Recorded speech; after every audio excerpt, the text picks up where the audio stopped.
Entendes o que estás lendo? O podcast que te leva através das páginas da Bíblia. Livro por livro. Capítulo por capítulo. Uma exposição bíblica emocionante. Aperte os cintos e embarque comigo nesta viagem.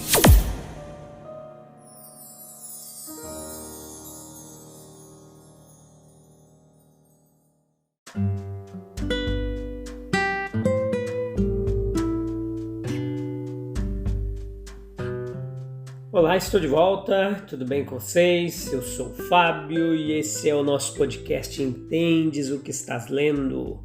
Nosso podcast de pregação expositiva da Bíblia. Estamos no livro de Êxodo, capítulo 17, hoje a parte primeira, episódio 212 da terceira temporada. Que bom que vocês voltaram, fica aí, não sai daí, abre a sua Bíblia lá em Êxodo capítulo 17, lê lá um pouquinho com calma e depois volta para cá, convida mais gente e vamos juntos aprender a palavra de Deus. Então, esse é o episódio da água da rocha, né? Onde jorrou a água da rocha ali. O povo estava com sede, eles estavam prosseguindo a sua jornada com destino até o monte de Deus. E isso tudo acontecia por etapas. Depois de suas jornadas, é bom disciplinar a mente para encarar a vida como uma sucessão de estágios, semelhante à nossa, né? A maioria das pessoas, ela pode suportar o mal de um dia. O que não consegue é suportar o mal de 20 dias, 2 dias, 100 dias. De acordo com o mandamento de Deus, seguindo ainda a nuvem orientadora, ele os trouxe no devido tempo para Refidim, cenário de um novo julgamento e de uma nova misericórdia teocrática. Então nós temos a situação, seus horrores podem ser mais bem imaginados do que descritos. A falta de água, não havia água para o povo beber, versículo 1. Mesmo onde a água fosse relativamente abundante, não seria uma tarefa pequena suprir as necessidades de uma multidão tão grande e imensa como aquela. Então, veja que agora eles estão sendo conduzidos por uma região onde a falta de água é absoluta. A última gota de seus odres ali está se esgotando. Há uma fome do elemento necessário. Os batedores, eles trazem a informação de que o local é de seca total. Sem riachos, sem poços, sem rochas escorrendo ou qualquer outro meio de renovar os suprimentos necessários para eles continuarem a jornada. Então veja a consternação em cada rosto, o desânimo em cada coração, a sede consequente. E o povo ali teve sede de água, versículo 3. As dores de uma sede, ela é uma tortura intolerável. Mas a sede, ela possui todo o ser, ela não consegue nem raciocinar direito. Ela nasce no cérebro.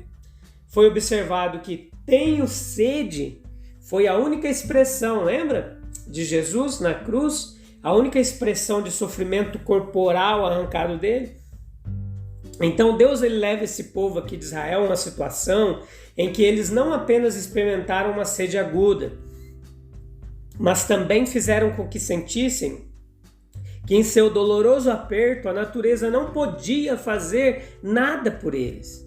Se eles fossem deixados à deriva ali por conta da natureza, eles provavelmente morreriam, pereceriam. Então veja que eles clamaram por água, mas não havia água. A profundidade poderia dizer, não está em mim. A areia sedenta também, eu não tenho água. O céu, que era como de bronze, acima deles, também dizia, não tem água. As rochas secas e mortas ao redor também teriam a mesma mensagem. Não há água. De nenhum lugar eles conseguiram extrair uma gota do precioso líquido. Então, o análogo similar a tudo isso aí, o parecido a isso, é a condição do espírito que despertou para o vazio e a insatisfação do mundo ao seu redor, do finito em geral, que sente a necessidade de uma vida mais elevada do que o mundo pode lhe dar.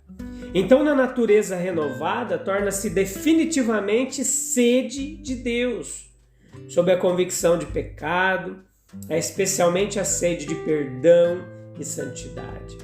Ao conceder aos israelitas água sobrenatural para saciar a sua sede, Deus ele declara ao mesmo tempo a sua capacidade e disposição para suprir essas necessidades elevadas da alma. Então perceba que esta não é uma aplicação rebuscada do incidente, não.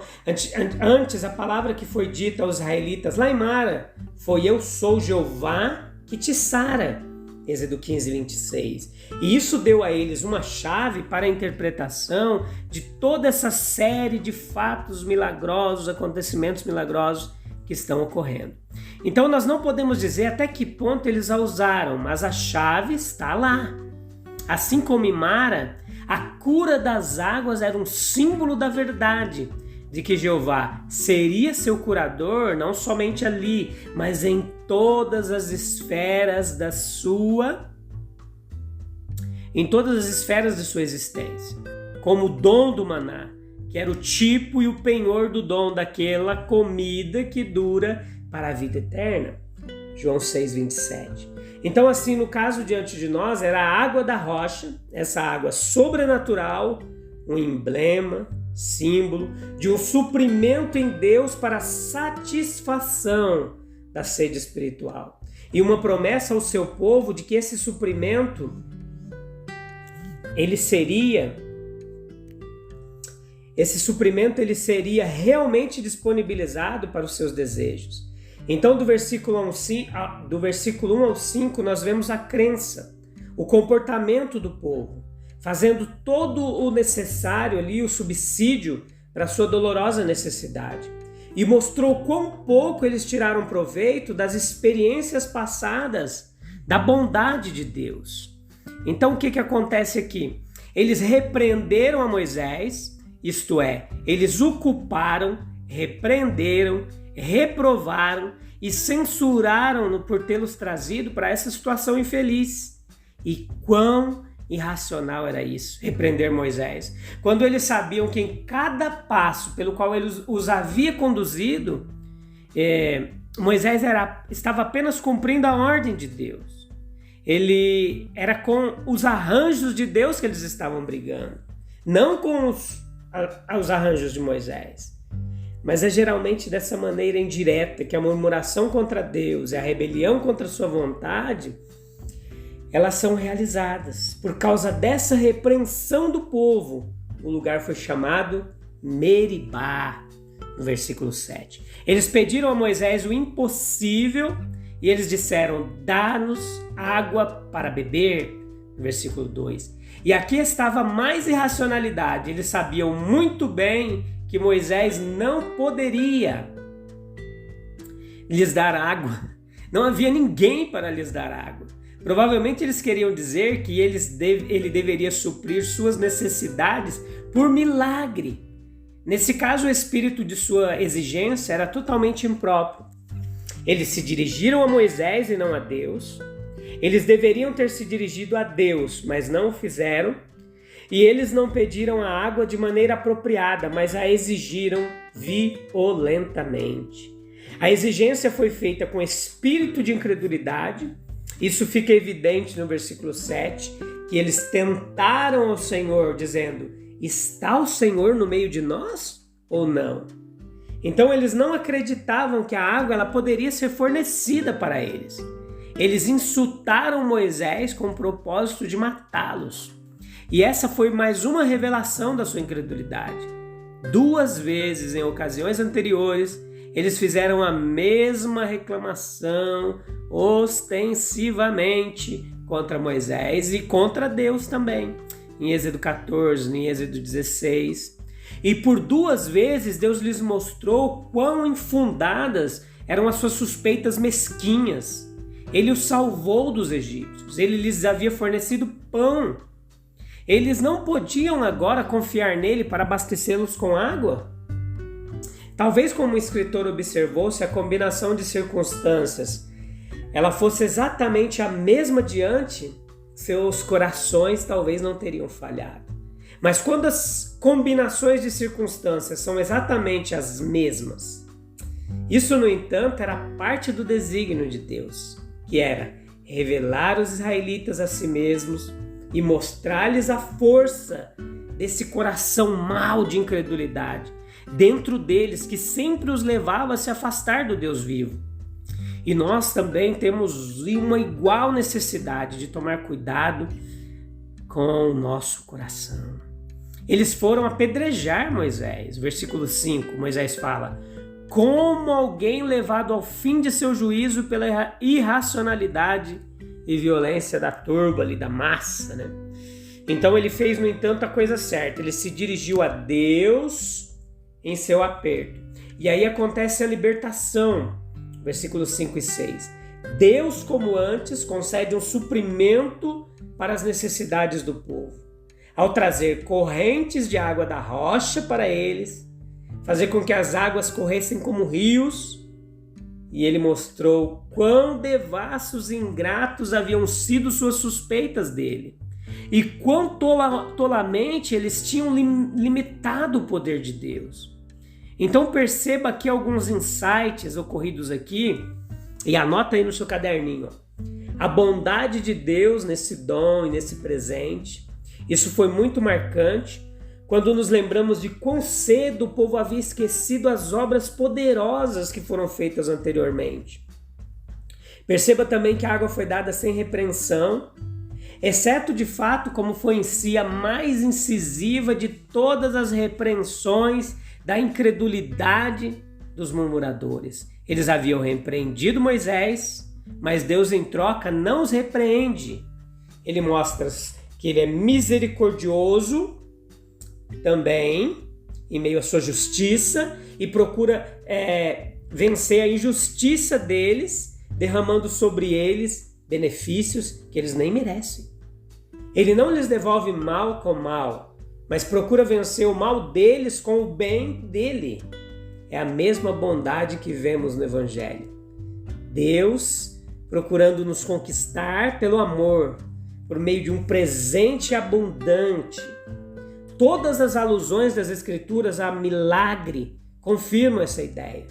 A tradição era que as águas continuaram a fluir e seguiram os israelitas onde quer que fossem. Os rabinos tinham uma fábula de que a própria rocha, de alguma forma, acompanhava as pessoas em suas jornadas. Em uma figura, ou até mesmo parabolicamente, isso era verdade, pois a verdadeira rocha era o próprio Deus, cuja presença e ação no milagre é denotada pelas palavras. Então, eis que estarei ali diante de ti sobre a rocha em Horebe. Versículo 6.